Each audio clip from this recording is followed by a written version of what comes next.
Shalom, Israel, Shalom. This is Brother Yakal with SOZ Atlanta. Shalom, shalom. It's Brother Pada Wafia from SOZ Houston. Hey, Shalom, Shalom. This is Brother Karatazar from SOZ Houston. Right, and welcome to another installment of Blow the Trumpet. Hey, staying on that pivot, man. Right, so we got a lot going on in the world right now. It's important, it's imperative, right, that we stay on top of these things because there's something new happening every day, right? From all the way from what the world would call the new year, which is not the new year, right? Things have been popping off like crazy, right? From and we will cover it, as much as we can, as much as possible. We got a lot, that we could try to cram in there, right, through the spirit. But ultimately discerning and judging the times, right, we could see that the world is coming to, or Esau's dominion is finishing its course, right? So we see a lot of things going on with the war. We see a lot of things going on with other countries that America has gotten involved in. We also see things going on domestically, right? So we're going to, Lord willing, tap into a good bit of things going on through the spirit.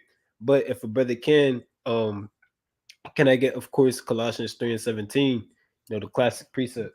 Khan, can you share my screen, King? Most definitely. Right? This is the book of Colossians, chapter 3, and verse number 17. And whatsoever ye do in word or deed, do all in the name of the Lord Yahweh, giving thanks to God and the Father by him. Right? So even though, we pull up the articles and things of that sort, right? We all do this in the name of the Lord, right? We're not doing this for fun. We're not doing this for folly's sake, to be a gossip, as they say in the world, to gossip or nothing like that. This is world news, right? So this is all in the name of edification, in the name of the Most High. We represent Yahweh, right? We represent the house of Yahweh Shai, right? We represent, the Israel, man, right? So it's a high level of understanding that comes with that, right? We have to know what we're talking about, what we're going into, so that our people don't be confused, man, right? So all praise, honor, and glory be to the Most High for putting it on Brother's spirit to kind of tap into the news, as well as Sister's spirit that's tapping into the news as well. So with that being said, can a brother pull second Ezra's? I think I want 2 and 36. Huh. Right. Second Ezra chapter 2 and verse number 36. All right. So like I said, we got a lot, it's a lot going on in the world, right? And for those that celebrate the new moon today, happy new moon, right? But let's get into it. All right, this is second Ezra chapter 2 and verse 36. It says, flee the shadow of this world, receive the joyfulness of your glory. I testify my Savior openly. Right. So of course we're gonna testify the Savior openly. That's why we say call Allah Yahweh, right? All praise be to the Most High by Hashem Yahweh Shai, in the name of the Son, right? Yahweh Shai, right? So it says, flee the shadow of this world, right? We got to flee the shadow of this world by number one, understanding the problems the contradictions that this world has with the scriptures, right?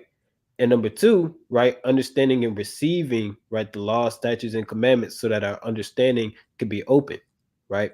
So that's fleeing the shadow of this world, leaving that old man behind, that old woman behind, and coming into this thing anew and understanding, these things of the world were not made for us, right? But that we flee from them, right? The things that are highly what's the word, or I'll say put on the pedestal in the world, right? These things aren't meant for us to kind of indulge in and give surfeiting in our lives over to. These things are for us to understand, right? This is what the wicked get involved in, and there's a separation between the wicked and between Israel, right?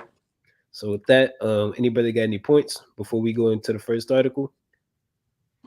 Calm, man. Let me get the classic Habakkuk 2 and 1 by Big Shaw.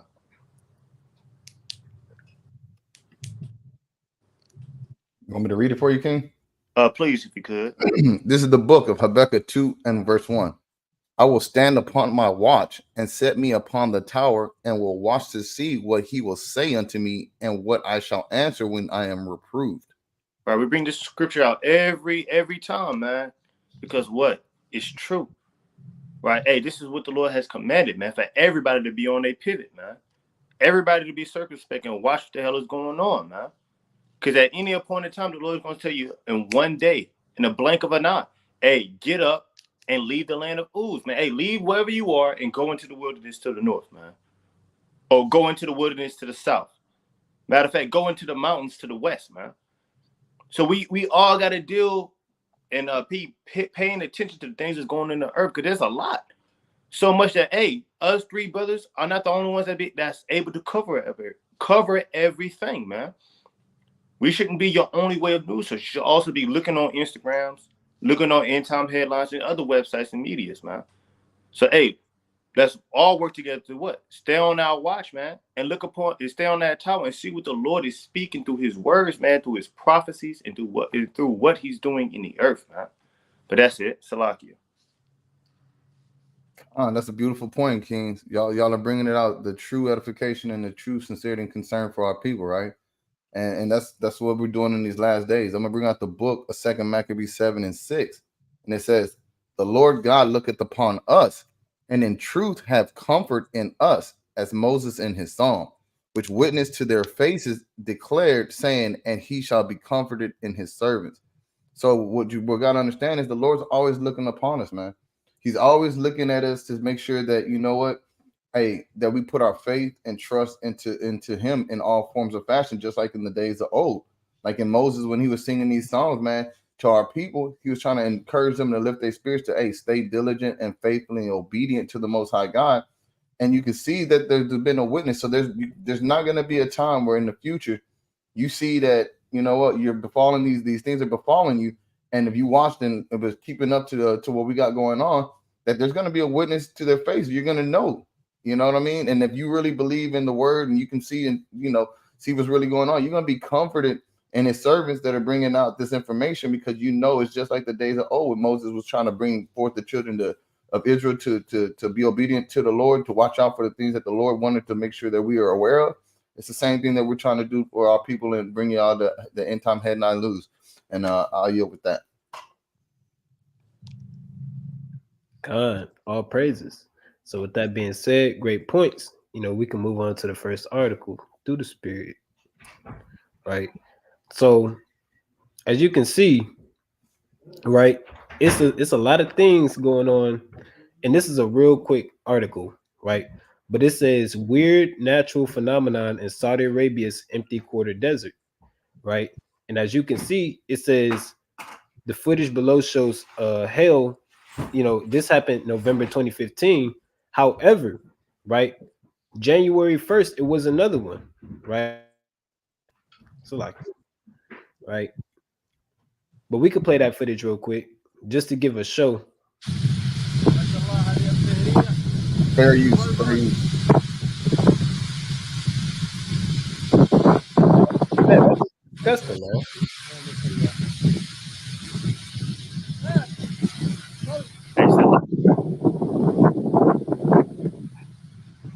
Right?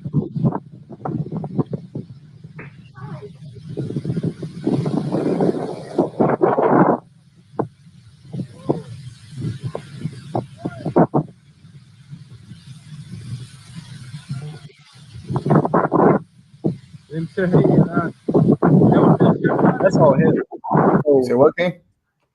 I was saying that's all hail, Yeah. right? So it was when that happened January 1st, and that was just a visual. I was trying to pull up another one, a more recent one, but I couldn't, kind of pull it up. But it was when that happened January 1st of this year, right? Just a bunch of hail, right? So Salaki, you got to bear with me.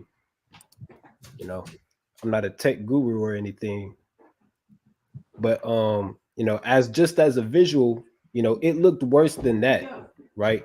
So you have, and that's just one of something that's not really reported on, right? The hailstorms. We know we get volcanic eruptions all the time. We talk about the earthquakes, like what happened in Japan, like about a week ago or so, right? But you also get hailstorms, you get dust storms that happen, right? And these things not only do they ruin crops, right? They ruin people's way of living, right? Something like that comes through your neighborhood, it's going to take weeks, right? Something like an earthquake could destroy an ecosystem, So these things are meant or set up by the Most High, right, as judgment ultimately, right? So that's pretty much it on that. If I could find the video and pull it Salak, up, oh, go ahead. Salakia King. Just on what the brother was saying, like I want to make sure that you could probably see what the brother's talking about.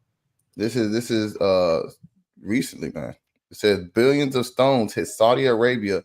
Hell flooded the desert and Saudi Arabia and the city of Bruadia hailstorm. This is ice. This is what he's talking about. This is ice. This is what's going on in Saudi Arabia, the desert, snow storms and hail. And when you think of Saudi Arabia, you're thinking camels. The camel they got the riding the camels is hot. You're not thinking about ice Let's and just hail. fast.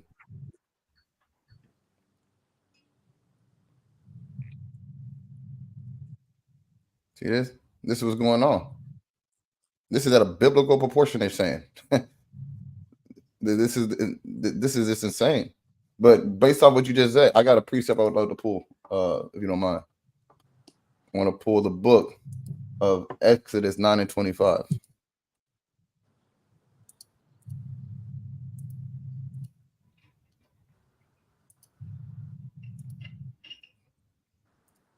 And you'll see, you see exactly what's going on. You see how this is coming, and this is in a deserted place, right? So when you start thinking about the word and you're reading, it's like, how can hell? That don't even sound right. That hell in the desert, really massive to the point where it's killing, all the herbs, all the animals, and everything else. You know, this is evident that this is the things that happened in times past, and it's happening again. These are plagues that the Lord is sending to these lands of these where the heathens are at, just like in biblical times. So I want to go ahead and read this out real quick. Let me see if I want to actually. Let me see if I want to. I want to go back to the chapter real quick. 9:25. Uh, yeah. Well, so yeah. We'll start with 24. 9:24. Exodus 9:24. It says, "So there was hail and fire mingled with the hail, very grievous, such as there was none like it in all the land of Egypt since it became a nation." And I'm guaranteeing that they've never seen nothing like that in Saudi Arabia ever since they've become Saudi Arabia.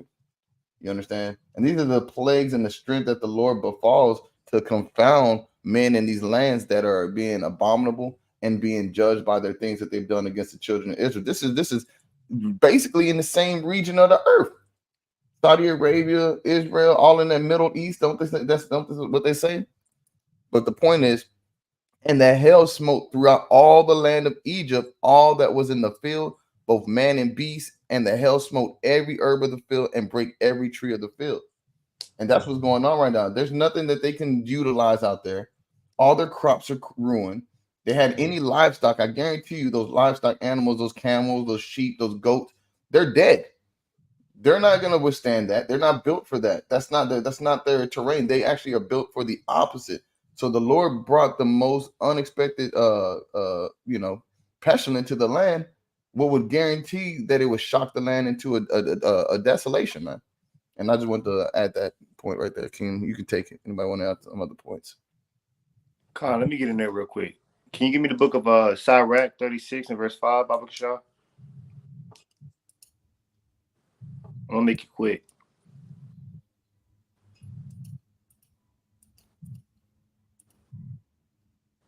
This is the book of Ecclesiasticus 36 and verse 5. And let them know thee as we have known thee, that there is no God but only thou, O God. Right. Next verse, please, Baba Kishah. Just gonna be the point.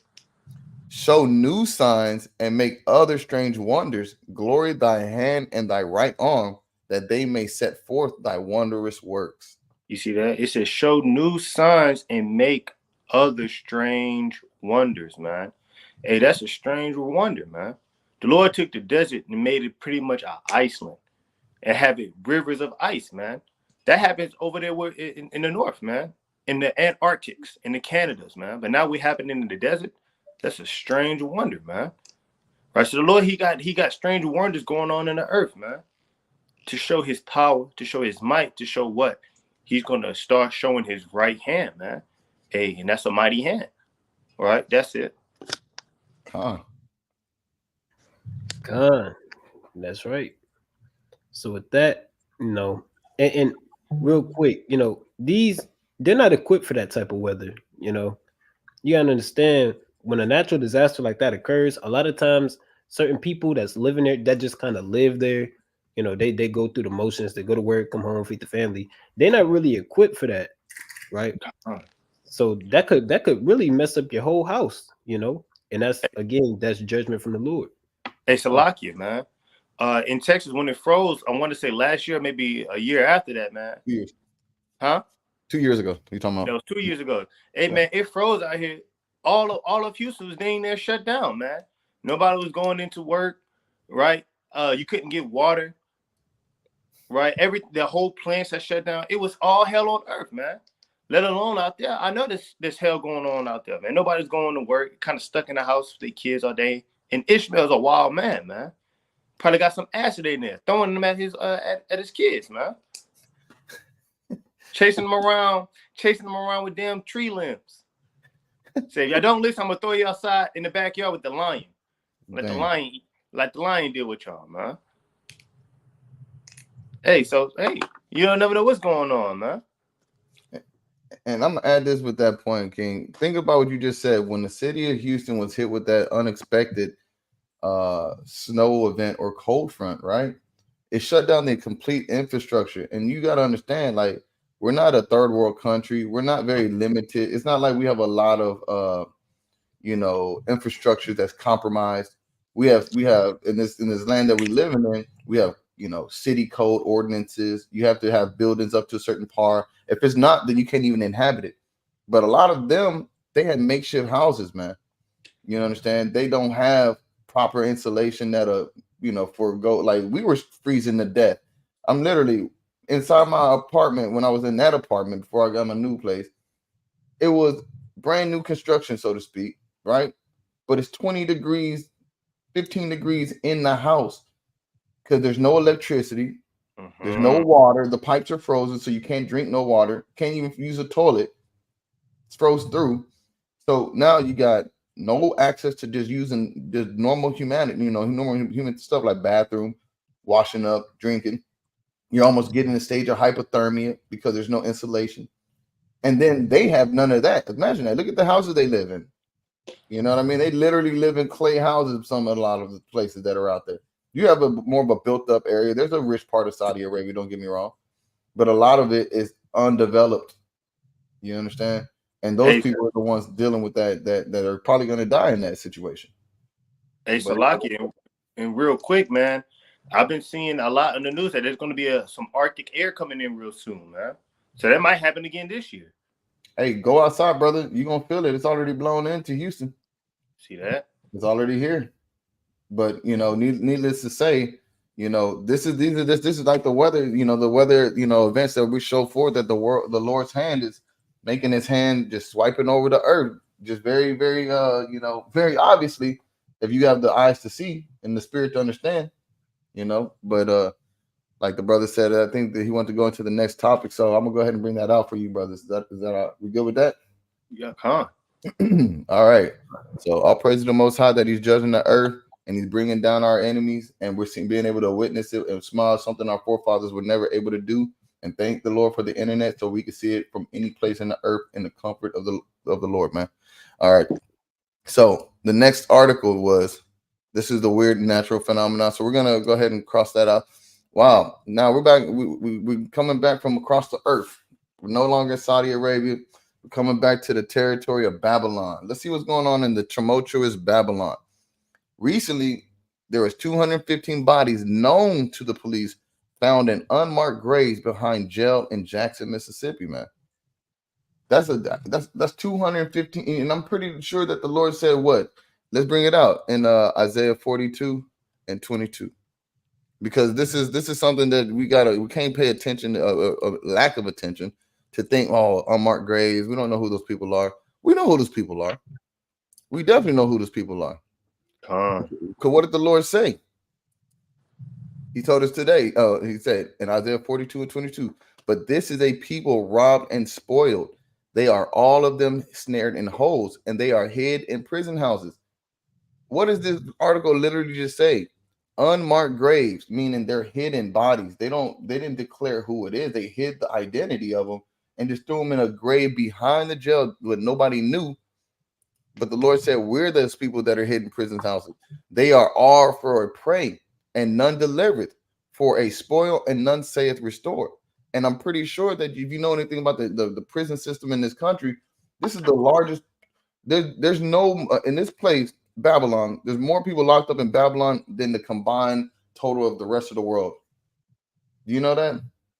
And most of those people that are locked up in this place are our people. That's a statistical fact. We all know that. So when you see these 215 bodies that are laying behind, you know, that's a terrible thing to know. At least 200 of our people are dead and nobody. And a lot of the families think that they're still serving time and alive in prison, but they've been buried behind the damn jail. But let me read a little bit of this article, and I'm gonna let you get into it, Potter, and let y'all cook. It says a horrifying situation is unfolding in Jackson, Mississippi, where 215 bodies were recently discovered in unmarked graves behind a state jail. The families of those buried in what is known as the Pauper's Field behind the Hinds County Penal Farm were never informed of the death of their loved ones, let alone given the chance to retrieve their bodies and pay their respects. The extent and scope of this travesty and utter disregard for human life is still largely being kept under wraps. However, what has been reported thus far is chilling. The grave sites of the victims are identifiable only by a number and a metal rod. The bodies were not embalmed, given coffins, or properly buried. The graves were dug by inmates, and it's likely the burials were carried out by the same inmates. What y'all got? Y'all cook to that, man. Hey, come, man. Hey, you know, recently, it was last year, not this year, because this year just started. It was last year. Hey, they were saying that these prisons out here in Houston, they're getting filled. They're sending people to Mississippi. So Yeah. they're shipping people over here all the way to Mississippi so they can be killed, man. It's a slaughter. They're slaughtering people, right? And they found these body parts. Who say they found all the body parts? They could be having a lung missing, an eye missing, right? A foot missing. We just went over what last week, man. The human chop shop, man. So now you see where they getting their inventory from, right? And when you read this article, hey, some of these people, I've seen some videos. Some of these people, they don't even know that their family member was dead, man. Right? I just wanted to bring out that point. You know what I'm saying? I didn't have a precept just yet, but I'm gonna get one. Matter of fact, I do. Give me Micah 3 and 2, Baba Kishas. A lot. Gotcha. And you bringing out some heavy points, King. That's definitely in the spirit, man. They definitely took us for a prey and are utilizing their and I got one after you. After I'm gonna get better start quoting the scripture before you even get in there, man. Right? I got you. Micah 3 and 1. Yeah, come. We're gonna keep on reading on after that though. Okay, no doubt. And I said, "Here I pray you, O heads of Jacob, and ye princes of the house of Israel. Is it not for you to know judgment?" Hey, the Lord said we're wise people. We should know what the hell is going on, man. We should be able to see the judgments of the Lord. But let's read. Who hate the good and love the evil, who put off their skin from off of them, and their flesh from off of their bones. See that? Hey, they plucking the skin off our flesh, man. And that's what they do. They're kind of selling your skin for skin grafts, man. Right? But let's read. It says what? Who also eat the flesh of my people and flay their skin from off of them, and they break their bones and chop them in pieces as for a pot and as a flesh within the cauldron. You see that? Hey, so they picking us apart piece by piece, man. Hey, I'm led to believe we found people of all ages in those graves, man. Kind of find 16-year-olds, right? Got 20-year-old people, man. Hey, I wouldn't be surprised if you find children, man. And let's be honest, man. Who's the one who's forcing these inmates to dig the graves, man? In Mississippi. Uses one of her legs to make. It got to be Esau, man. It has to be Esau. That man is wicked, man. But Khan, I'm gonna you right there, man. Salakia.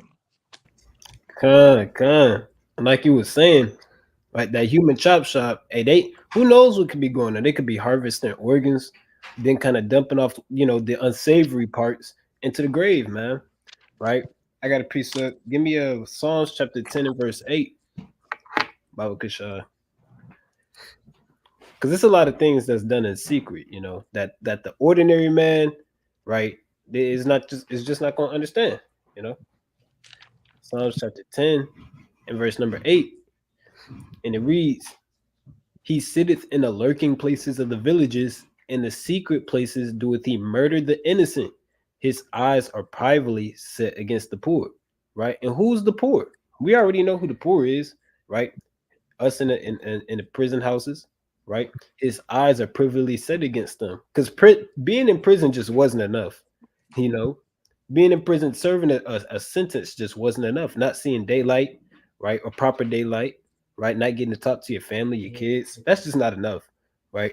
You gotta go into a grave in secret, and your family doesn't even know about it, man. They're over there thinking, oh well, he got a set date he might get out, right? Or it's a good chance that they do it to the people that have a life sentence, man, right? So they never have a chance, man, right? And give me Baba Kasha, Lamentations chapter 1 and verse 16. Right. So these are things that's done by the wicked, and we know who the wicked are, right? And they do these things in secret, thinking that this is just going something that's just gonna, go under wraps. Nobody's gonna find out. You got a grave site behind a jail, you know. It says, "For these things I weep, mine eye runneth down with water." Imagine explaining this, breaking this down to the family members of these inmates, man. Right? He's been dead for about 3 years now. What do you mean? Who was I sending letters to? Who was I sending, provisions, a little bit Mm-mm. of money to? Where was that going? Right? It says, because the comforter that should relieve my soul is far from me. My children are desolate because the enemy prevailed. Right? Next verse. So we're desolate because the enemy has the upper hand. Right? Says Zion spreadeth forth her hands, and there is none to comfort her. The Lord hath commanded concerning Jacob that his adversaries should be round about him. Jerusalem is as a menstruous woman among them, right? So our adversaries are round about us, right? They're in the position of power. So a lot of things are being hush hush and not being, being exposed. But the Lord is exposing a lot of these things in the last days, right? So if a brother got another point, that was Con, my pizza. no, Con, this is beautiful points, man. And you know what? It was literally bone chilling, brother. Look at this precept that brother brought out about. They say, Micah 3:3, who also eat the flesh of my people and fillet their skin from off of them. And they break their bones and chop them in pieces as for the pot and as flesh within the cauldron. So that means they're literally going to be eating them, eating our people. But when we tell our people, hey, they're going to eat you. What do they look at us and say? Y'all brothers is bugged out. But the brother sent me something very interesting earlier. But I tell you like this: if you don't believe they'll eat us, but let me see if you'll believe it after this. Watch this. This brother brought something a good point up to me. Right here. Preserved meat, which has remained intact for over a decade. Watch To this. preserve the foot better, it needs to be smoked over the kitchen fire. The entire process takes 4 to 5 years. This is a custom among the ethnic minorities in Vietnam. Any body parts that are missing or damaged are preserved in this way until the person passes away, and then they are buried together. Only then can they be considered a complete person. Despite appearing like withered branches on the outside, the preserved leg is still in good condition. When a man approaches and takes a careful sniff, And he he's can smelling it. of Why are smoked you meat. smelling that? But curious, he asked the owner if the meat is edible. The owner agrees to let him taste a small amount, considering it a rare delicacy. Hold up. So they'll eat themselves And consider it a rare delicacy. and smoke it like we smoke the lamb chops, right? You know what I mean? We smoke the steak, we smoke the chicken on the old smoky. Moab and Ammon are smoking their cut off parts of their body that are lame or diseased, preserving them and smoking them, and then giving out Costco samples, man, to whoever shows up You want to taste what my leg might taste like? But Jake don't think that the heathens will cut your ass up and put you in a pot like they didn't learn from Jeffrey Dahmer. But this is a custom that they do. But listen to this. It gets worse. And that's not even his own leg. He's tasting somebody else's leg, right? Watch this. After just a small bite, the man falls deeply in love with the flavor, expressing his desire. He fell deeply in love with the flavor of human flesh. And imagine, I'm just led to believe, I know this might sound bugged out a little bit, but out of all the nations on the earth, I guarantee you we probably taste the best. You know what I'm saying? Hey, see that? See that? The brother say he got a. No, that's crazy, bro. You know what I mean? Think about it though. You know, how do we take care of ourselves? What do we eat? The things that our dietary is going to be way better than your average heathen, man. You know what I mean? There's a difference between, farm raised salmon and wild caught salmon. You know what I'm saying? Which one tastes better? The one that was naturally, beneficial, man, not the one that's pumped with antibiotics and hormones and all this other stuff. We're the salt of the earth. You know we got the best flavor. Think about that. But let's finish it. Desire to take some home to savor. Once completely dried, the foot is cleaned. He said he wanted to take somebody else's leg home to savor, bro. You making to-go plates of somebody's leg, man. Dude. I mean, I was over this when he sniffed it. I'm gonna be honest. Don't invite this man to the barbecue, man. Nah, bro. He gonna take Tati home to eat, man. Kind of grab a toe. He's sucking on a big toe for the majority of the ride home, man. Hey, that's called finger food, bro, right? Oh, dang. You see that? That better say finger food, man. Wrapped in cloth and placed at the bottom of a box. This is undoubtedly a genuine and valuable long-term storage item. It is only taken out when outsiders express interest, and the woman treats it with great care as if it were a treasure. Now, due to her missing leg, she walks with the help of a stool. When she unwraps the cloth, the intricate patterns on the entire leg are clearly visible. This leg has been preserved for 26 years since it became useless due to an accident. Unable to afford expensive medical treatment, she opted for amputation as a solution. Whenever she misses her leg, she takes it out to reminisce, finding comfort in the fact that it is still there. Similarly, the man is also missing a leg, but his is still hung on the ceiling beams. Hanging it on the ground. He's also preserved a hand by smoking it, and due to the long years of smoking, the entire hand has become as charred as coal. However, the aroma of preserved meat fills the room, and he allows others to take a small taste. A woman uses one of her legs to make preserved meat, which has remained intact for over. Yeah. So that's the creepy other nations in their own, and this is them eating themselves. What do you think they've done to the children of Israel? The brothers brought on beautiful points. These are the words of the Lord. So now the knowledge is increasing these last days. Can you not really see the words of the Lord really manifest and being true? We brought out human chop shops. People going to fillet the meat off of your bones. They literally was like, hey, we just giving out little samples and we're going to take a little. Hey, I just want a little bit to go. This is not the time to be thinking that, these are stories. These are accounts, meaning factual evidence that's happened. Like it's something that you can submit for about like truth. This is the scriptures are not stories of persuasion. These are accounts to allow you to see the true things that's happened and the things that will happen. And if you still don't get that in your mind, you still separated because you look like you're an Israelite because you got your fringes on, you stop eating pork, but in your spirit you like, this ain't really never gonna happen. This ain't really what we've been hearing this for a long time. I'm gonna bring out one last precept and I'm gonna pass it to a brother. This ain't really gonna happen. This is something that we've been hearing forever. We brought this out not too long ago, but it's worth bringing out again because these are the things that are the mindset, the destroyed mindset of our people. Watch. It says, knowing this is 2 Peter 3:3, knowing this first, that there shall come in the last days scoffers walking after their own lust. Even those Jakes that are in the truth. Those are those Eves that are in the truth, looking like it. But guess what? You scoffing because in your spirit, you don't really believe the words of the Most High, man. You really kicking. If something was to be presented by the scriptures, you're rebelling against it. Do you really believe if you scoffing with your fringes on? Are you really believing if you are out of order with your fringes on? Just because you don't eat pork, but your spirit is swine-like because you don't believe it, and you're only wanting to believe what you feel like is good. Meaning that I only want to believe that I can. The things that I want to have happen in my life are about to happen. You're not thinking like the words of the Lord are coming to pass, meaning the destruction and death of these people, of my people in this land, is coming up to the forefront. That's not your priority and thought. You're worried about how you can look good and what kind of shoes you can buy, but you got fringes on.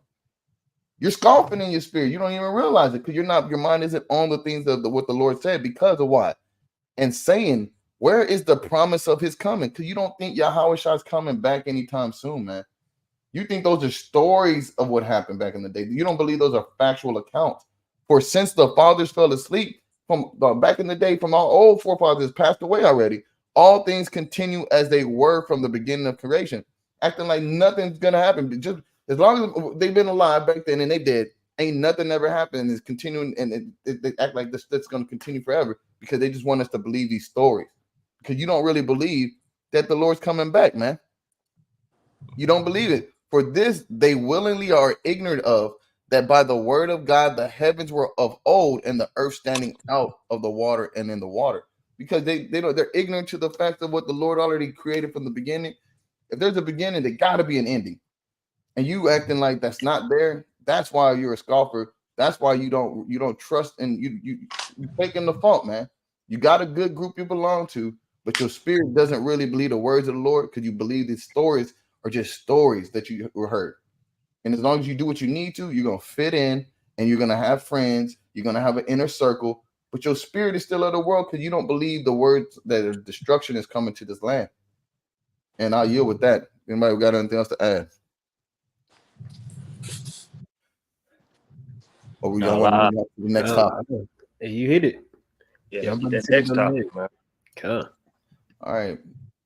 Okay. So this topic right here is, we just covered the mysterious mass graves.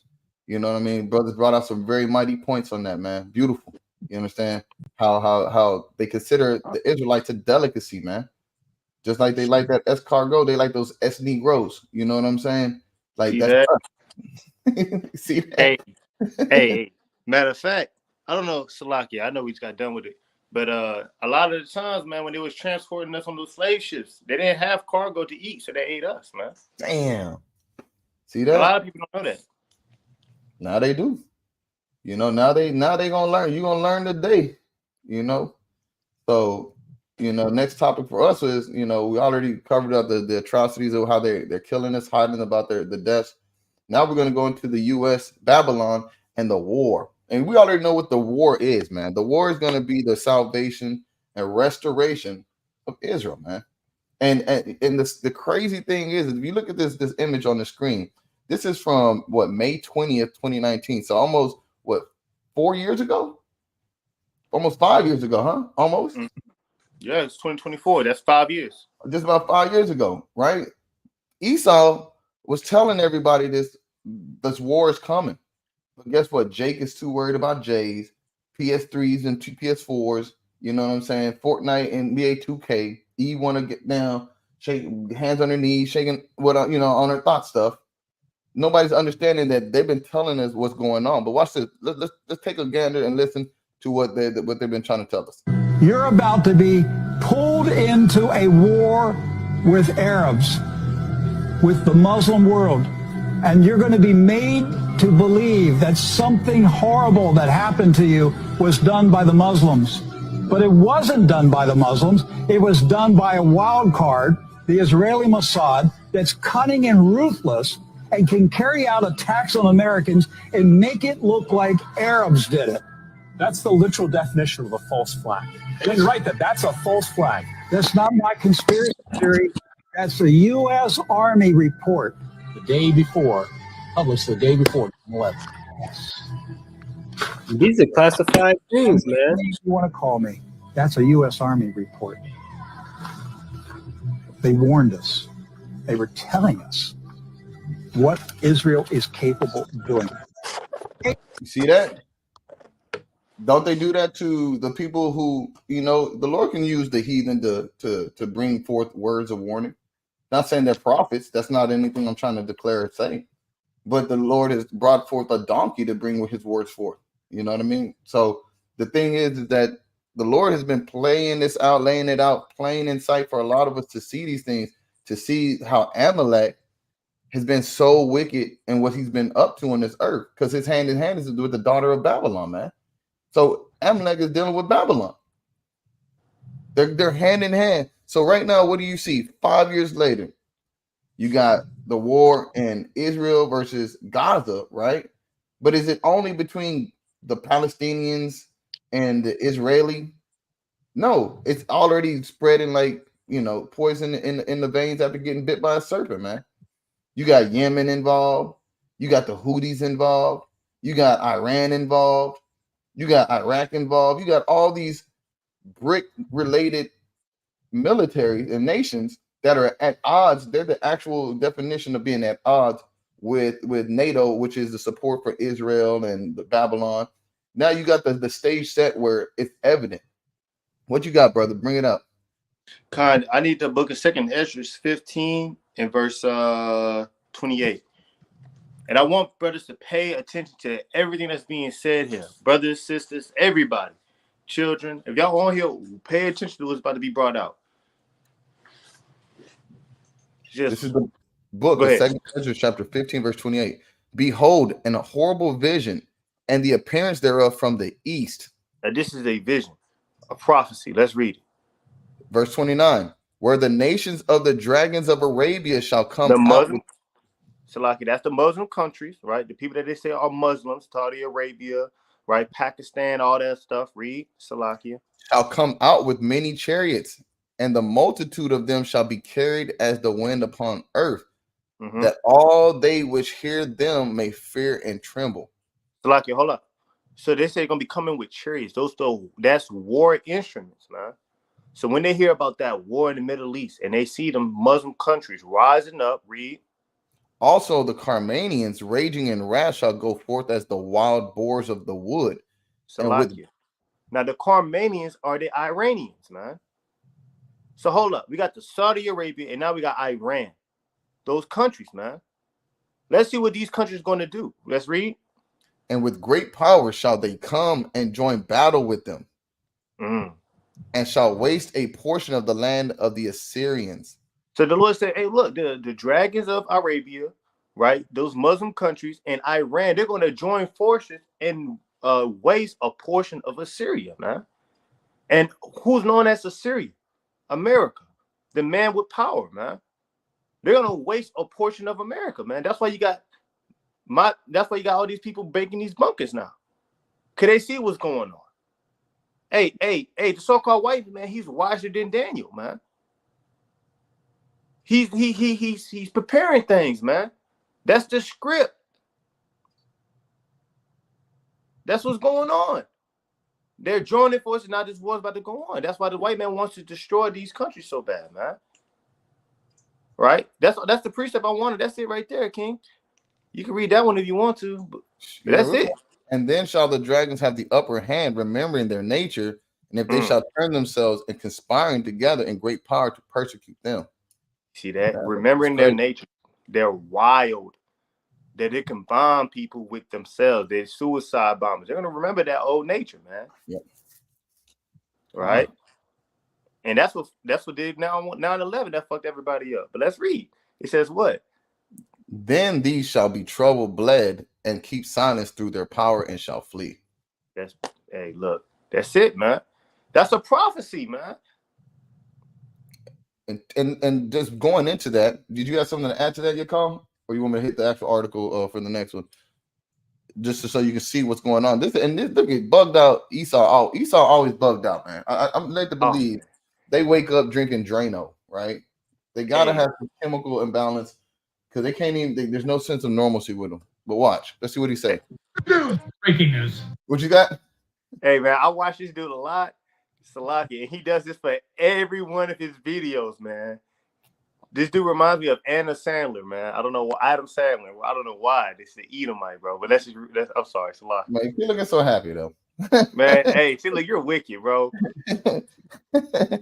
Hey, that man's wicked, not me, brother. Oh yeah, look. Yeah. So the U.S. and the UK have just launched missiles into Yemen, targeting Houthis, who shot like 21 missiles and drones at U.S. and UK warships yesterday. This ain't good.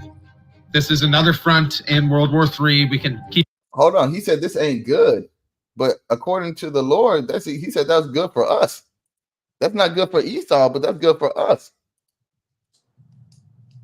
For what? What the Lord? 2 Ezra 6:9. Why is this good for us? For Esau is the end of the world, and Jacob is the beginning of it that followeth. That's why that Edomite just said, this ain't good, because he knows World War III is coming and it's going to bring his whole kingdom down in the spirit. Hey. But let's keep asking when it's going to happen. Yeah. Real quick. Hey, this is not just a regular Edomite. This is a Amalekite, man. He's a Jewish man. Mm. And Yeah. you see on his post, he posted everything but about what? That those Jewish people, what they're doing, man. But Salaki, I don't want to go too far ahead. No, Go ahead. that's a very, very stout point. You know what I'm saying? That's a very, very stout point. You know, and let's let this heathen finish. It's happened. We are in a war, I think you have to say. Again, this all leads back to the Houthis demanding a ceasefire in Palestine. Obviously, that's not happening. U.S. is standing by Israel, so is the U.K. evidently. Iran has said that they will be attacking because of this.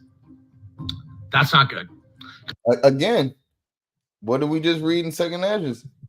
You know, it's not good because what? The heathen is terrified and they're trembling because they're going to get put down and the worlds are going to start and the world's going to start going into a battle. And guess what? We're going to get freed out of this situation. Like I said, these ain't stories that the Lord left us. These are accounts for us to look forward to. That's why we should always be at a good courage and a fearless state. You know what I mean? Because the Lord's telling us this thing. Are we shaking in our boots or is he shaking in his boots? Hey, he's shaking like a stripper, man. Hey. Because if Iran goes, that's Russia, that's China. We getting all the boys involved. The teams have been picked. The board is set. Best of luck to all y'all. Anyways, that's the update. He acting like the best of luck to y'all. What did he say though? The teams have been picked. They were picked from the Most High thousands of years ago, man. But now people are able to see it happen, and now they're starting to become sense of believers in not even in the scriptures, because it's not for them. The Lord actually gave us cliff notes, if you're old enough to understand what I'm saying, cheat sheets. This is the scriptures. He said, this is all that's going to happen. All you got to do is read it.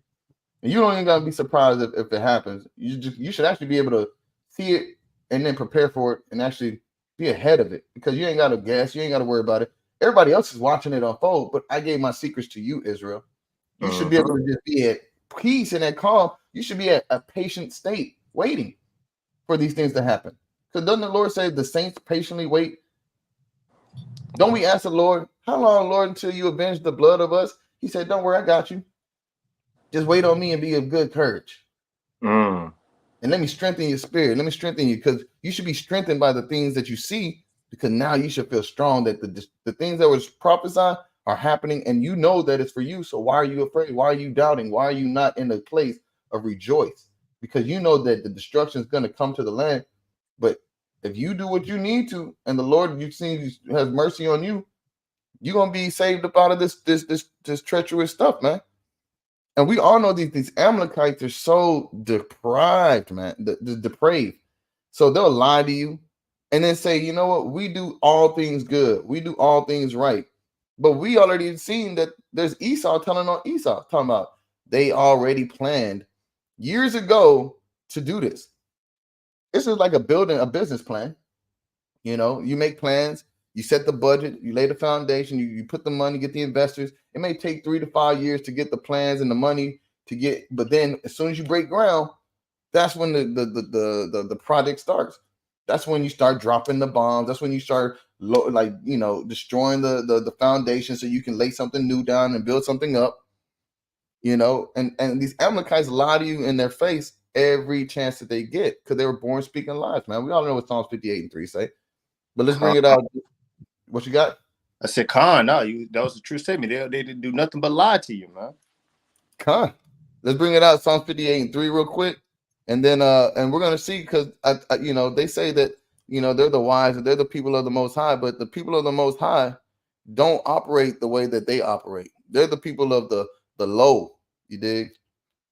Let's just start with number 1. This in verses 2. It says, Psalms 58:2. Yea, in heart ye work wickedness, ye weigh the violence of your hands in the earth. That's what they're doing right now. You weigh out how much Amalek has wickedly affected this earth. You couldn't. There's no scale for it, man. It's literally, the only person that can literally weigh that will be the Most High, and that's why he said he gonna forever utterly smite Amalek and Esau off of this earth, because there's nothing they can do to repay as much wickedness as they added to this place. And what they'll tell you is, no, we're the people of God. We're the true Israel. We're the real Israel. No, you're liars. We all know that you guys are the synagogue of Satan. But you want us to understand this because Psalms 58:3 says, the wicked are estranged from the womb. They go astray as soon as they be born, speaking lies. And everything that they've said is a lie. And just to further that, we're going to jump into like another portion of the conversation just on Amalek real quick. Is that look what's been discovered by Amalek, the same people who do, perverted circumcisions by, biting the foreskin off of the babies, and the rabbi, cleaning the blood with his mouth, but they bite it off with the tip and then they clean it while, just pedophilia at its finest. It says a secret tunnel in New York City synagogue leads to a brawl between police and worshipers. And I'm wondering, Amalek, as many Amalekites was there trying to hide this tunnel, the secret tunnel. Why do you have a secret tunnel in a Brooklyn synagogue, right? What are you doing that you need to have your people fight from the police from going down there to discover what you guys got going on? If it's just a tunnel, why are you going to fight the police just for a tunnel? What are you trying to conceal that you're doing? But how many of them were shot and killed by the police as they were violently challenging the police? None. But how many Jakes sitting on just standing on the porch or outside in the parking lot of a group of brothers, just standing there minding their business in the open, get shot because, hey, they looked at the police wrong? All of them. All of them. So let's break this down a little bit. We're going to go into the article. New York Associated Press reports a historic Brooklyn synagogue that serves as the center of an influential Hasidic Jewish movement was trashed this week during an unusual community dispute that began with the discovery of a secret underground tunnel and ended in a brawl between worshipers and police. It said the conflict erupted in the global headquarters of Chabad Lubavitch. They got the ugliest names. Movement in Crown Heights, and deeply revered Jewish site that each year receives thousands of visitors, including international students and religious leaders. Its Gothic revival facade, immediately recognizable to adherents of the Chabad movement, has inspired dozens of replicas across the world. But on Tuesday, the synagogue remained closed off by police barricades as New York City building safety agents inspected whether a tunnel was dug without official permission may have caused structural damage to the famed property. Officials and locals say young men in the community recently built the passage to sanctuary in secret. When the group's leaders tried to seal it off Monday, they staged a protest that turned violent, and police moved in to make arrests. But think about this. They said the exact purpose of the provision of the tunnel that incited the altercation remained the subject of some debate. It says the passageway is believed to have started in the basement of an empty apartment building behind the headquarters, snaking under a series of offices and lecture halls before eventually connecting to the synagogue, according to the Madi Selgasson and spokesperson of Chabad. So why are you got a place where you can have people stored? You take them into the front door to the wicked synagogue they got, and then you kidnap them, take them through your tunnels, and store them in a building, an apartment building that they probably own, and then they do gods or whatever with them, because they found mattresses, they found high chairs down there, they found all kind of wicked things in these tunnels. You understand? And that goes into understanding that probably a lot of our people were being trafficked in there also, man. Hey, Salakia. Hey, one person I seen one officer I seen, he was recording the tunnels. He went through there. He said, "Man, it's like a labyrinth." So they even put built-in precautions just to make people get lost so they can find you later, man. Absolutely. Absolutely, man. And these are the things you got to ask. Why are Amalek developing navigational tunnels from an apartment building into a synagogue under office buildings? What is that? You see what I'm saying? Like, there's no need. And then to get mad, you know, what are you doing? What are you hiding that you need to, to conceal? Why is this a thing right here? Look at this. Look how they're acting. The synagogue. You got police in there. You got look at Amalek in there. Like, oh damn, they're gonna find out what's going on, man. They're gonna find out how disgusting and depraved we are, brother. You understand that it's just completely madness. And the fact of the matter is that nobody's holding them accountable. Nobody's literally saying, you guys are out of order. You guys really need to get yourself together. You know what I mean? Like, nah, they acting like they have the right to do this stuff. Look at this, and look at this. All these perverts in here because they believe in, at the age of 3 years and 1 day that you can take a female little girl and do what you want with her. They said if she's 9, under the age of 9, and how was it put? If you casually engage with SA behavior with them, that's not breaking the law. Nobody should be held accountable for that. Hey, so just look how many people are standing up for that. So all of these people, they know what's going on down there, man. Yeah, and look at them. They know what's going on. They're like, what are they gonna find? And you already know what they're gonna find, man. They're gonna find the abominations of Amalek, man. I'm led to believe that Amalek's down there doing the most freak them off type of stuff. Come on, man. And that's what's crazy, man. But Jake, he's the threat to he's the enemy. He's the one that should be hated, man. He's the one that should be hated, man. Absolutely. And what did the Lord tell us to, when you see this type of stuff, did he say, what did the Lord actually command us to do? Deuteronomy 25:17. When you see Amalek go off, and anytime you see Amalek do anything, you should do that. Watch this. The Lord said, what? Remember what Amalek did unto thee by the way when ye were coming forth out of Egypt. And where are we going to get delivered out of? What did the Lord say Babylon represents spiritually? Egypt. So we should remember all the things that Amalek is doing to us then and now, man. And what did the Lord say?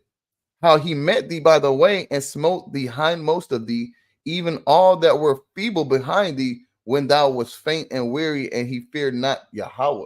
Because the so-called Jew, the GMO Jew, don't fear the Most High, because look what the things that they do to the people of God, man. They know who we are, and they take advantage of the weak, the tired, the old, the even the young that are been through things, man. You know what I mean? A lot of our people got circumstances, psychological circumstances from being through so much trauma constantly, being oppressed, being oppressed constantly. That causes psychological damage, man. That hurts your spirit, that hurts your mindset. But we get strengthened by the scriptures, sure. But what did the Lord say? Oppression maketh the wise man mad, man. It wears on you after a while. But you become feeble with all this destruction and targeted affliction, But what did the Lord say? The beautiful thing that was going to happen out of this. Therefore it shall be, when the Lord thy God have given thee rest from all thine enemies. But we keep talking about it. Y'all got to understand the end is near. The Lord's going to give us rest.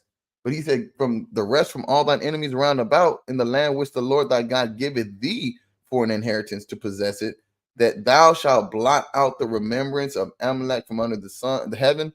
Thou shalt not forget it. We're gonna get our lick back. We're gonna get our land back, and we're gonna make sure that they're blotted out from under the heaven. Like, they not gonna be here no more. That's what the Lord promises, that we're going to get rid of all the Edomites, all the Amalekites, all those who afflicted us and took advantage and preyed upon us. That's what's going to happen to them, man. So, tighten up and understand like the beauty of serving the Lord, because there's a strong reward if you can make your spirit, He will keep your spirit built up in the words of the Lord and serving and staying studious and staying diligent and repenting and calling on the name of the Lord and begging and praying for mercy from the Most High to keep you strengthened in this thing, to keep you growing in this walk and faith of the Lord. You will be able to see your enemies get the justice due to them, because these are not stories from a book. These are account and promises of the Most High that He declared from the beginning. What, you got something else to cook on that, King? Khan. So we'll just go ahead and move into the next topic. Actually, where were we gonna go with this one? Oh, okay, we had Ecuador. That's what the deal was. I got you. I can't do that. Maybe brother, your call. I think he's there. Okay, cool. Con. All right, well, we'll jump into the next one. It's Ecuador, man. Some wild stuff has been taking place in Ecuador, where you've had, what does it say? Ecuador in a state of war against drug cartels, terror campaign.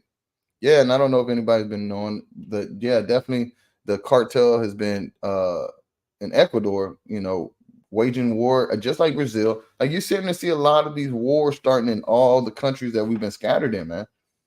Our people are in a state where they don't want to be ruled over anymore, and they're willing to go to war, die. And I'm not saying that these people are doing it in the state of righteousness. It's just an obvious sense of rebellion against an oppressive system that they're tired of being withheld. And you got enough people trying to do the same thing to fight against the people that are oppressing you. You're gonna have just pure chaos. You're going to have to develop a grouping. But what's sad is our people don't understand that they should gather together, nation undesired, with their fellow Israelites, instead of trying to save and redeem themselves. And the Lord said, you can't be redeemed. You can't redeem yourself. And so let's look at this article a little bit. This is the state of Ecuador right now, man. It says members of the Ecuador's armed forces patrolled streets during security operation in the capital Quito.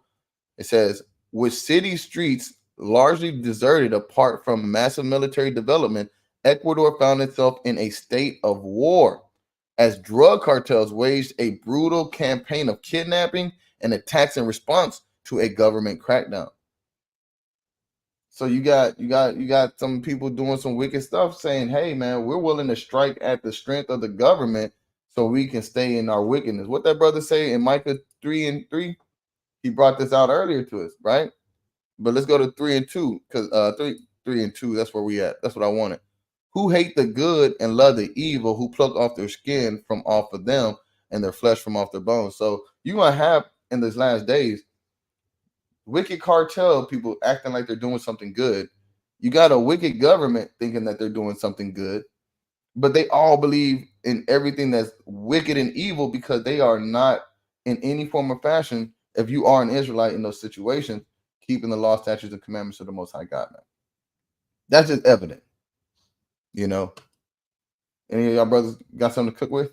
Khan, I do. Can you give me 2nd Ezra 14-14? Khan. All right, and there's some meat on this one, so be ready to read about the shop, man. I got you. This is 2nd Ezra 14-14. Let go from 3 mortal thoughts. Cast away the burdens of man. Salaki. Put off 15-14. Salaki. I'm gonna have to use that one later. The water for that though. That's the Lord, man. The Lord wanted that to come out, man. The Lord wanted me to get that one. Hey, I'm not gonna. Hey, all praises. 2nd Ezra 15-14. Woe to the world and them that dwell therein. All right, go ahead, read. Verse 15. For the sword and their destruction draweth nigh, and one people shall stand up and fight against another, and swords in their hands. You see that? And that's happened within their own country. The Ecuadors are fighting the Ecuadors, man. You got the cartel fighting the police, man. Right? And they're fighting with swords.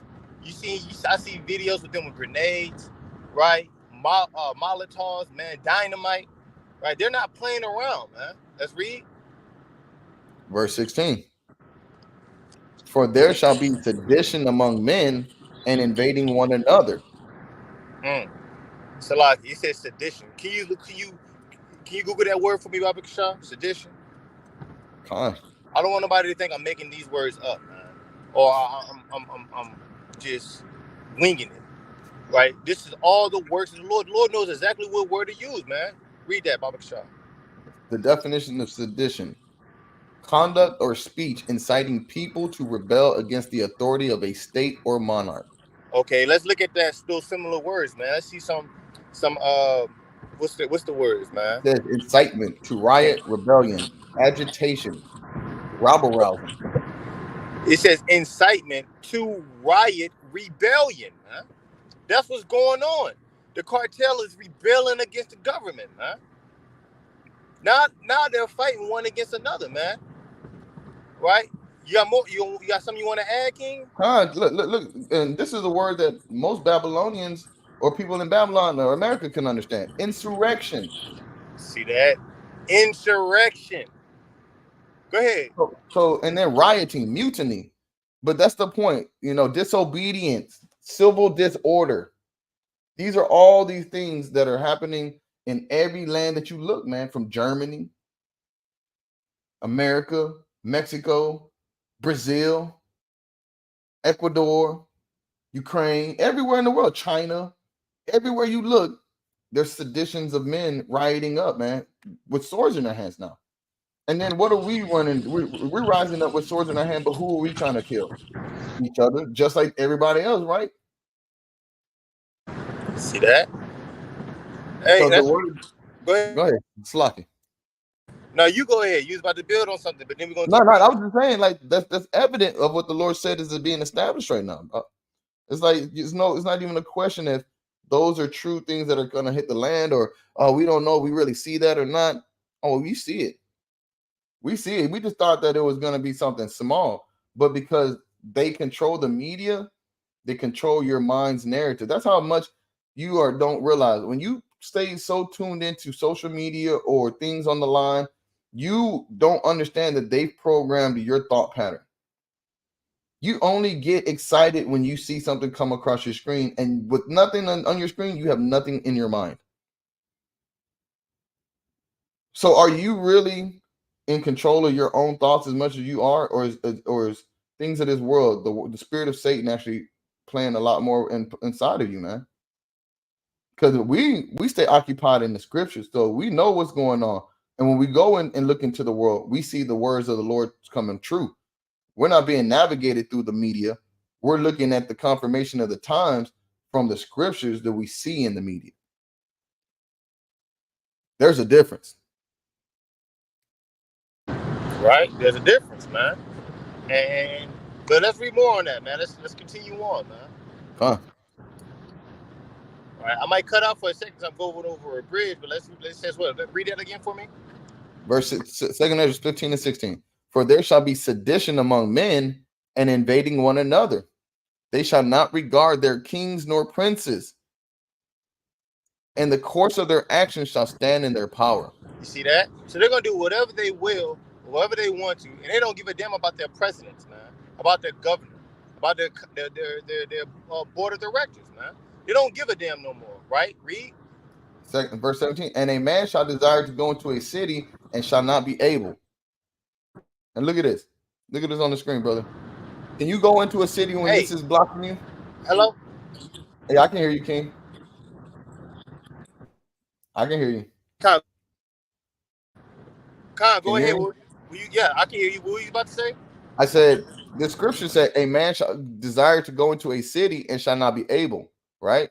But then look at the screen right here. You got armed militant men with AK-47s walking up and down the street. So if you want to go into your city or wherever, you're not going to be able to go in there with armed men pointing guns at you. Hey, matter of fact, there's a lot of flights that's been canceled to stop you from going into Ecuador, man. You can't even take a flight out there no more, man. Exactly. That's what you brought out. You brought out earlier, brother. Exactly. So that's in itself the principle of just And this is. Can you fly into Gaza right now? No, no, Can you fly into Ukraine and all this and that, bro? no. So you got to understand what's happening. You know, the avenue of traveling is becoming smaller and smaller, and everybody is understanding if they have a nation that they can run to, they're already making plans and they're fleeing back to their homeland because they know if they don't, they're gonna be stuck. See that? They're gonna See be that? stuck, man. Can brothers hear me? We can hear you. Yeah, There we we hear you now. go. King. Go on, There King. we go. God, lock it, man. Technical difficulties. But Nah, like Now the you brothers good. was bringing out, God, if you go back to the article and look at those pictures, man. Hey, do you think, you know, Jake is equipped and ready for this when this goes down? You know, if you scroll down, it's like a kind of like a slideshow, right? If you continue to scroll down, right, our people aren't ready for this, man. To see that in a neighborhood, man, right? The Jake started well off, right? If you keep going down, hey, it's some more meat on that, man. if you see Jake walking down the street, I see Jake over here. The only thing Jake is about to do is be like, "Hey, man, I got to go get some weed before this shit go down because I got to make sure I'm set when this shit hit the fan, man." Yep. And a lot of our people, what they do, they'll our people will see some crazy stuff, man. They'll record it, they'll put it on Instagram, and then a week later they then forgot about it. Mm. You know, so when it actually goes down, hey, it's going to be, your heart is going to drop. Ooh. Or you know, if you're not walking in the spirit of Yahweh by Shemi Awashai, right? You know, this is Jake's biggest fear, man. Hey, Jake start curling up when the blue and reds come on behind him. Imagine when it's literally, you know, A damn tank. against the wall. That's crazy. You said something profound.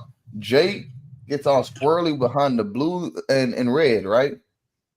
But how you think they gonna act when they see the army green? Right. Or the what's the peacemaker blue? I'm telling you this, they ain't that, and you look at dudes coming through with full tactical Afghan gear coming at your ass with AK-47. Jake gonna bust out his little switch with a 30-round drum, and they gonna take all that shit to the chest because they got body armor. Mm-hmm. They not even gonna flinch when you shooting at them. They just gonna start unloading on you.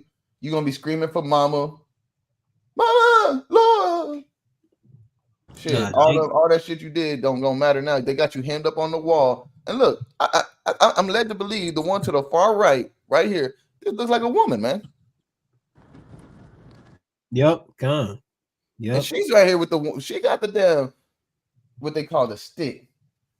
About to shoot every last one of y'all motherfuckers y'all gonna move. Point blank to y'all head. You know, our people, they get a bulletproof vest and they think they're good. Shit. Oh, Hey, and there you go.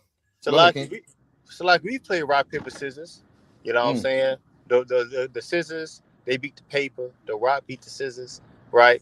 Hey, what beats a tank that Jake have? Well, I'll tell you like this. Only thing I can say, if you Jake, you better have the Lord. That's the only thing that's gonna beat the tank. Hey, that's the only thing that's gonna beat the tank, man. Only thing hey, they coming with body armor. They got their chest protected. They got their head protected, man. Hey, they got the riot shields, man. Made out of bulletproof glass, man. So on the train, you see that? So Jake little switch ain't gonna do nothing but piss him off, man. Man, you talking about you riding around in a Hellcat? You ain't riding around in one of these. Hey, and they got turbos installed in them. Shoot this if you want to. They just gonna let one round off and blow your whole car up, bro. See that? And it ain't no running from these people, man. Not in that thing. Yeah. Think about it. If you ever, and they got it in video games, man. You play Call of Duty, come out about every year, right? We've all played Grand Theft Auto, man. Grand Theft Auto Online, right? They got infrared lights. They can see you behind trees, and you get this from hunting equipment, right? They got the infrared beams. They know the body temperature, right? Jake can't hide behind walls, man. They have the technology. It's literally, it all boils down to, do you have the spirit of the Lord, right? I see Hebrew Daughter asked the question, do y'all brothers think we should move from the city and or suburbs to off the grid? Right? And honestly, right, like I said, it all boils down to the spirit of the Lord.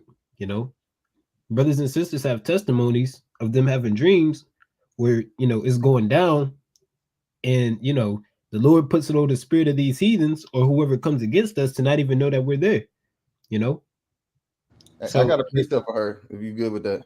Con. So the All right. Lord, the spirit of the Lord is going to be like on an all-time high in the days to come. Even though we don't see the miracles that he's done back in the day, and the Lord is going to really start to do things and move his hand at the end days. We just have to believe it's there. Right? You ready? You ready? Kind of bring it out, King. This is the book of Psalms, chapter 25 and verse 2. Oh, my power, oh, my God, I trust in thee. Let me not be ashamed. Let not my enemies triumph over me. It's just that simple. Like, just trust in the Lord wherever you are. Whatever the Lord will put a spirit on you when he needs you to do anything, especially if he wants to preserve you, which he's chosen, giving you that mercy. He's gonna do it. And you don't have to be ashamed that, you know what, I trust that the Lord got me, and I trust that he's not gonna let my enemies triumph over me. You understand? And he said, yea, let none that wait on thee be ashamed. Let them be ashamed which transgress without cause. So to do outside of what, the Lord said, be patiently, wait for him. Don't go seeking into another nation that try to save you. Don't try to put it in your own power, because we don't have the power to save ourselves. The Lord just said, don't be ashamed. Just wait. Just wait on thee and be ashamed. And that's why I always bring out that scripture, like, wait on the Lord and be of good courage, and he will strengthen you in the times of your adversities. And, just keeping the law, statutes, commandments, and the faith in Yahweh Shai and the Most High, and you're going to be fine. The Lord's going to place you where he needs you to be, like the brother was saying, without doubt. You know what I'm saying? So. Hey, Salakia, man. Right? Maybe brothers could find a precept for me. Right? But it was I think it's in the book of Isaiah. And the Lord, he said he was about to come and and bring destruction to the land. And he said, what? Those that was able to escape, they shall fall by the sword, man. And those that stay, hey, they're gonna die from pestilence, man. You see what I'm saying? So even if you try to run, right? Hey, the Lord can put you down because you ran, man. Instead of standing there and trusting in the Lord, you decide to run away from his judgments, man. Right? So, hey, it's better to do what? Trust in the Lord, and do whatever you got to do. Like, stay there. You know what I'm saying? The Lord gonna guide you to wherever he wants to guide you in the first place, man. Right? Always praying to the Lord. That's why you're supposed to be praying to the Lord. That's why you're supposed to be keeping the commandments. That's why you're supposed to be trusting in the Lord so he can protect you like you would want to be protected, man. David trusting in the Lord. You know what I'm saying? So come. I hope that helped the sister for real, for real. But And I have one last precept on that. We're talking about Jake and trying to outrun this, right? Jake got the switch, he got the little Draco, those broke Dracos, right? And we were talking about who gonna save you. What can you have? What does Jake have that can save you from this, right? We'll go to Psalms 44 and 6 real quick. This is what I was thinking. This is what brought to me to my head. Psalm 44 and 6. For I will not trust in my bow, neither shall my sword save me. It's that simple, man. So we can't do nothing. We can't fight our way into it. And it kind of goes into what the sister was saying as well. These guns that you think you got, you ain't gonna be able to stand up to a nation that has armies and trained militants, millions of dollars of technology. They got guns that can shoot around corners and stuff like that, barrels that they don't even have to go to. They look at you straight and the barrel goes this way. And they got like thermal vision, infrared, and they're shooting you while you're hiding. They're shooting. Man, you sitting duck, man. So that's literally what it is. It said, but thou hast saved us from our enemies and has put them to shame that hated us. That's what that's what's going to happen to us. No matter what circumstance comes to our door, the Lord's going to save us from our enemies, and he's going to make them become shameful that hated us. You know what I mean? So I think that's the best way to kind of get some comfort in that. And look, and it says, look, in God we boast all the day long and praise thy name forever. It's a lot. And that's all we should be doing is praising and lifting, exalting the name of the Lord and through the name of his son, and having faith and trust and comfort that the Lord's gonna say he's gonna do what he said. It's not even trust indeed, just trust in the Lord. And and we when it says boast, that means, man, that's bragging, like, man, I ain't got to worry about nothing. That's how confident I am. That's boasting has an established form of confidence and trust in the matter without doubt. You know what I mean? So to the point where you're willing to put yourself out there to represent it without doubt or feeling any sense of confusion or uncertainty. And that's how we're supposed to do this forever. And that's kind of like have that mindset, that spiritual mindset shift, that's how you should be resting and thinking in the Lord. Just trust in the Lord, man. Like everything he said he gonna do, man. That's one thing that bothers me. If I tell somebody something, I'm gonna do this, just because they think that I didn't want to do it, or they think that I don't know if you're gonna do it, then you start bothering me about it, bothering me, down on me. I'm like, brother, or sister, didn't I just tell you that I was gonna do that? But I don't really see you moving like, but did I tell you I was gonna do that? Yeah. So why are you acting like I didn't just say I was gonna look out for you? Well, because I don't know. I didn't really know if you would, but I just told you that. That's not a issue with the person that told you and promised you they're gonna do something. It's an issue with you not trusting in the person that you're looking to give you some sense of comfort or restoration. That's why we need to calm down and just be at peace with what the Lord said is going to happen and what's not going to happen, and trust in Him. And that's where you're going to get your peace from. It's a lot there. You was about to go. Go ahead, King.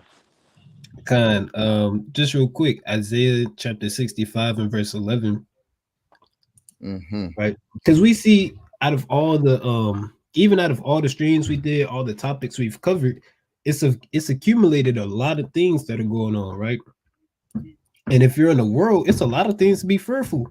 Being in the world, I ain't gonna lie, it's a lot of things to be fearful of. It's a lot of uncertainty, right? But being in the truth, there is no uncertainty because these things are prophesied about. And the Lord says that we'll be okay. If my dad says, hey, look, we're gonna be all right, you gotta believe, hey, dad said we're gonna be all right. So Isaiah chapter 65 and verse 11, it says, but ye are they that forsake the Lord, that forget my holy mountain, that prepare a table for that troop, and that furnish the drink offering unto that number. Right, next verse. Therefore will I number you to the sword, and ye shall all bow down to the slaughter, because when I called, ye did not answer, when I spake, ye did not hear, but did evil before mine eyes, and chose and did you choose that wherein I delighted not. And that's going into the 2/3 in the unbelieving, right? Next verse. Therefore, thus saith the Lord God, behold, my servant shall eat, but ye shall be hungry. Behold, my servant shall drink, but ye shall be thirsty. Behold, my servant shall rejoice, but ye shall be ashamed. Just imagine in those days, and we eating, we drinking in ways that we never thought. The ravens fed the prophets. An angel made a cake. Or that Salakia, the angel told, I believe, Habakkuk to make a cake, right? And transported him. We don't know what that looks like, but we believe that it happened, right? Who's to say it's not, one of us that's going to happen too when we hungry, and all we have is the word, which is going to be the stability of our times in them days, right? And the Lord just feed us. We eat one thing, and it's for last for 40 days and 40 nights, right? It says, King. It says, behold, my servant shall rejoice, but ye shall be ashamed, right? Next verse. So you got to believe, and the Lord is going to take good care of us. Not just we just going to kind of make it, because the scriptures say, hey, we're going to scarcely be saved, but the Lord is going to take good care of us, right? Scroll down, King. You good? It says, behold, my servant shall sing for joy of heart, but ye shall cry for sorrow of heart, and shall howl for vexation of spirit, right? When a dog howls, that means it's lonely. That means it's looking for any type of supplication, right? when a man howls, hey, you know, ain't nothing good from a man howling, man. Right? So it says, my servant shall sing for joy of heart. And we're gonna sing and that we have mercy and gotten in the good graces of the Most High. Right? Next verse. Lord willing. And ye shall leave your name for a curse unto my chosen, and the Lord God shall slay thee and call his servants by another name. Right? So that's, you know, Lord willing, what we look forward to, right? So with that, if any brothers got any closing statements, any honorable mentions, Khan. Con, let me make a quick thing, man. All right, we got to remember. Hey, look, you can prepare yourself. You know what I'm saying? If you want to make you a little to go back, you know what I'm saying, something to prepare yourself, so when you make that journey, you have something to go with that journey. That's fine. Hey, the Lord told Ezekiel, hey, to prepare his meat by measure, man. Right? There's nothing wrong with that. Right? There's nothing to having you an escape route or an escape plan. Right? But what we're saying is, hey, even though you might have all these things are tools. They're not real power. They don't offer protection. What's that thing to offer the protection? Is the Most High God himself. So even though you might come up with these things, have a plan or a route, hey, the trust of the Most High God, the faith in the Most High God is the most important thing. Right? If you don't mind me getting this precept, this is Second Esdras 8 and 50, Baba Kashaw. Sorry, First Esdras 8 and 50. And it's gonna be my closing statement. Right? We're gonna read down on this.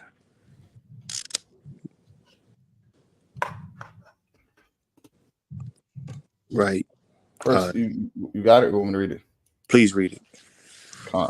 This is the book of First Esdras 8 and verse 50. And there I vowed a fast unto the young men before our Lord, to desire of him a prosperous journey, both for us and them that were with us, for our children and for the cattle. You see that? So he went to the Lord about it. He put on a fast. But let's read. Verse 51. For I was ashamed to ask the king footmen and the horsemen and conduct for safeguard against our adversaries. So they're traveling from the land of their enemies to their homeland. And instead of going to the king for help, they went to the Most High God. They put on that fast. They put them that dust upon their head, and they submitted themselves, man. Right? They made themselves weak in front of the Lord. And let's see what type of journey they had. Verse 52. For we had said unto the king that the power of the Lord our God should be with them that seek him, to support them in all ways. Ooh, so he said, hey, look, the Lord's going to support us, man. That's why that's what we say. That's what we believe. But let's read. This is going to be the last one. Verse 53. And again, we besought our Lord as touching these things, and found him favorable unto us. You see that? Hey, so they trusted in the Lord, and the Lord was favorable unto them, man.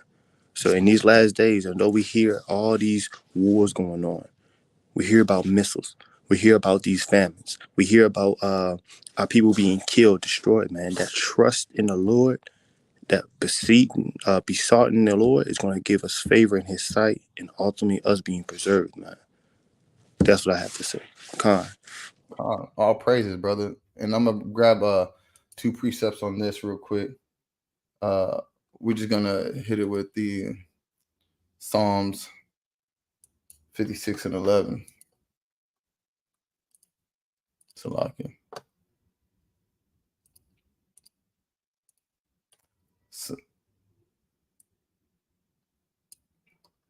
Psalms 56 and 11.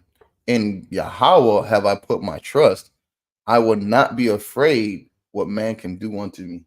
So no matter what's going on, and I'm good because I know I got the Most High God, and that's all that matters. I trust him with faithfully. You know what I'm saying? I trust him with all things without doubt. And I'm not afraid of what anybody else can do or say, and say, oh, I don't believe you. I'll kill you now. Okay, thou sayest, man. But I still will never remove my trust from the Most High. You know, thy vows are upon me, O God. I will render praises unto thee. So everything that he promised us, the vows that he said are up upon the Israelites, man. So you really ain't got nothing else to do other than what? This is my last one, and I'm closing with this. It's something you can do outside of you put your trust in the Lord. Psalms 27:14. Wait on the Lord and be of good courage, and he shall strengthen thine heart. Wait, I say, on the Lord. And that's all you can do. If you trust and you love the Lord, then just wait on him. And be of good courage. Don't be like murmuring. Don't be doubtful. Don't be over here scared to have no worry for what somebody else can do for you. Be blessed in the words of the Lord to know that he gave us vows. And the Lord's not a man that he shall lie. He gave us strength. He gave us the ability to be above all nations. He gave us his love to be the only family he knows upon all the earth.